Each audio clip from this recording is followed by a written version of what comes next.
Hi guys, welcome to the Ministry of Food. We're going to do omelettes. Omelettes are fantastic, they're cheap, they're flexible, you can use all sorts of different things, crispy bacon, mushrooms, tomatoes, cheeses, you name it. I think omelettes are the kind of thing that don't really get the sort of credit they're due actually. If they're cooked beautifully, they are incredible.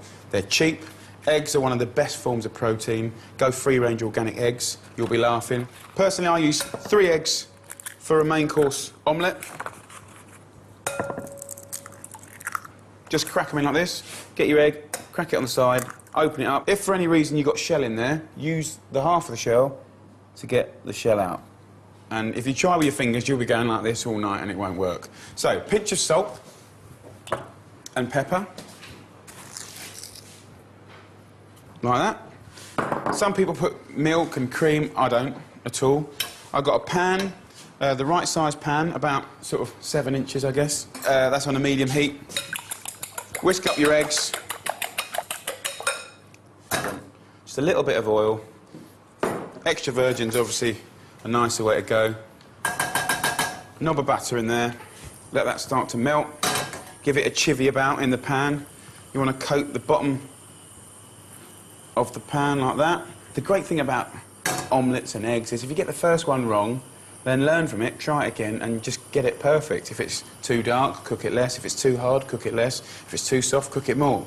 So, just going to turn that down a little bit there. You want it on about a medium heat. Don't rush it, otherwise, if you cook eggs too hard and too fast, you get this kind of horrible sort of crispiness to it, which we don't like. Now, for the first 20 seconds, you can bring in the egg from the sides like this, and where there's a gap there, don't worry, just tilt the pan, and then you can bring it in here, and then you can tilt the pan, just like this, right? And then after about 30 seconds, right, you want to squiggle the egg around one last time. I'm going to turn the heat down a bit, and I'll put a little bit of cheddar cheese in. Now, you could use all sorts of different cheese. I think cheddar cheese is just great. You need the tiniest amount, and this is just for a basic omelette. So just grate the cheese over the omelette like this. You can see that the egg still looks a little soft around here. That's good news, because the egg, you don't want it to be overcooked and hard. You want it to be silky and delicious. But yes, you don't want it raw. So just going to let it just tick over on a low heat now for about 40 seconds, just as this sort of softness of the eggs just start turning. You can just look at it, you can see it. You can see the egg change colour. Then you get your slice like this. You can just go around the edges. Don't sort of over-touch it, but just go around the edges and dislodge it. Non-stick pans for this, really essential, I think, unless you've got a good old cast iron one. See if you can move the omelette like that. Can you see how that omelette's moving? Right? So in theory, I shouldn't get any grief.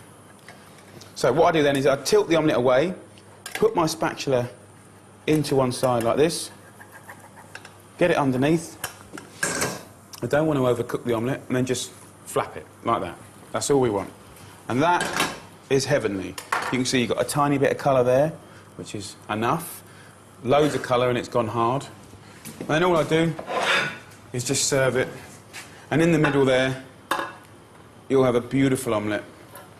I mean, that, you know, as a snack, with a salad, cold meats, just on its own, tiny bit of ketchup, lovely, chopped tomatoes. You can start making your own omelettes up just by frying off, say, mushrooms first, then doing your omelette like that. You could fry off crispy bacon first, and then put the eggs into it. So you can really make so many different things out of an omelette. And I want to show you inside here. What you don't want is just like a load of cooked egg, because it's boring. What you want is that sort of fantastically soft, silky sort of inside. Can you see in there?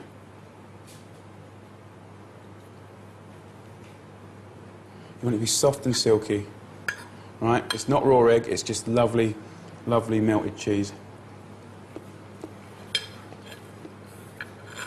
9 out of 10, Oliver. See if you can get your eggs that good. Good luck, and if you're going to pass it on at home or in the workplace, this is a great dish to do. Simple, but brilliant. Good luck.